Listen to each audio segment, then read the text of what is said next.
Chapter 9. Am I not free? Am I not an apostle? Have I not seen Jesus our Lord? Are you not the result of my work in the Lord? Even though I may not be an apostle to others, surely I am to you, for you are the seal of my apostleship in the Lord. This is my defense to those who sit in judgment on me. Don't we have the right to food and drink? Don't we have the right to take a believing wife along with us, as do other apostles and the Lord's brothers in Cephas?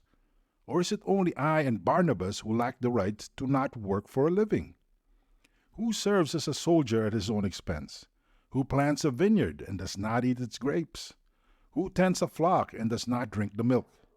Do I say this merely on human authority? Doesn't the law say the same thing?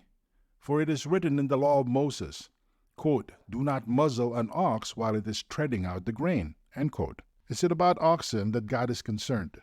Surely He says this for us, doesn't He? Yes, this was written for us, because whoever plows and threshes should be able to do so in the hope of sharing in the harvest. If we have sown spiritual seed among you, is it too much if we reap a material harvest from you? If others have this right of support from you, shouldn't we have it all the more? But we did not use this right. On the contrary, we put up with anything rather than hinder the gospel of Christ. Don't you know that those who serve in the temple get their food from the temple, and that those who serve at the altar share in what is offered on the altar? In the same way, the Lord has commanded that those who preach the gospel should receive their living from the gospel.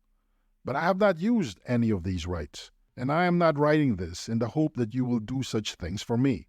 For I would rather die than allow anyone to deprive me of this boast. For when I preach the gospel, I cannot boast, since I am compelled to preach. Woe to me if I do not preach the gospel. If I preach voluntarily, I have a reward. If not voluntarily, I am simply discharging the trust committed to me. What then is my reward?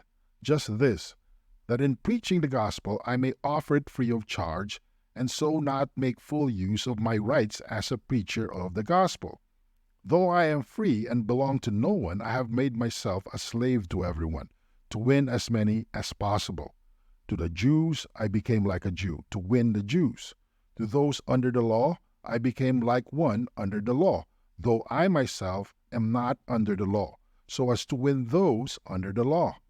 To those not having the law I became like one not having the law, though I am not free from God's law, but am under Christ's law, so as to win those not having the law. To the weak I became weak, to win the weak. I have become all things to all people, so that by all possible means I might save some. I do all this for the sake of the gospel, that I may share in its blessings. Do you not know that in a race all the runners run, but only one gets the prize? Run in such a way as to get the prize. Everyone who competes in the games goes into strict training. They do it to get a crown that will not last, but we do it to get a crown that will last forever. Therefore I do not run like someone running aimlessly.